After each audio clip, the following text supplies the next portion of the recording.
Welcome friends, অমৃত বাগানে সকলকে স্বাগত। আজকে আমরা কিছু গাছ পুঁতছি বাগানে। তার মাটি আমি প্রথমে তৈরি করেছি। মাটিটা দেখতে পাচ্ছেন, এটাকে আমরা দোআঁশ মাটি নিয়েছি। দোআঁশ মাটি নিলে ভালো হয়। আর সঙ্গে একটু হাড় গুঁড়ো, শিংকুচি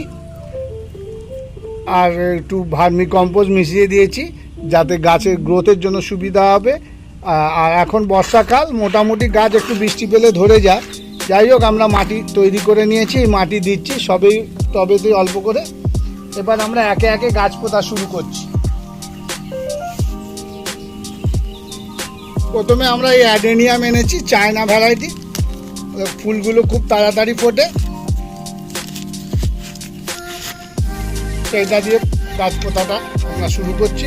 আপনারা দেখতে পাচ্ছেন।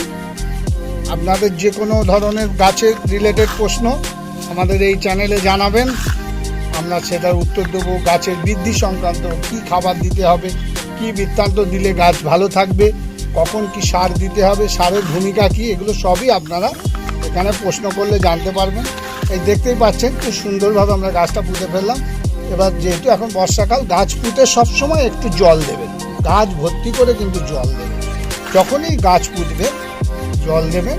তারপরে আস্তে আস্তে অল্প গাছের প্রয়োজন অনুযায়ী, সাইজ অনুযায়ী আপনারা গাছ দেবেন। প্রথম গাছটা আমাদের পোঁতা হয়ে গেল। এবার আমরা দ্বিতীয় একটা বেলি ফুলের গাছ পুঁতে দেখাচ্ছি। এর ক্ষেত্রেও নিয়ম একই, মাটি আমাদের তৈরিই আছে এবং সেই মাটিতেই বেলি ফুল হবে। বর্ষাকাল খুব সুন্দর ফুল হবে। আপনারা প্রত্যেকে চেষ্টা করবেন। কোনো জায়গায় অসুবিধা হলে চ্যানেলে প্রশ্ন করবেন।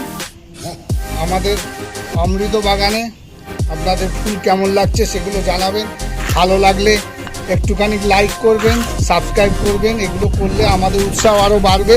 আগামী দিনে আরও নতুন নতুন জিনিস নিয়ে, নতুন নতুন কনসেপ্টের উপরে আমরা গাছ করতে পারবো। অমৃত বাগানে টোটাল প্রায় 200-250 গাছ আছে। আপনারা চাইলে আমরা ঘুরে ঘুরে সেই সব ভিডিও করে দেখাবো আপনাদের নলেজের জন্য। যদি কোনো প্রশ্ন থাকে জানাবেন। গাছগুলো কেমন পোঁতা হচ্ছে জানাবেন। দেখতে পাচ্ছেন ছবিতে। এবার একটা চায়না টগর,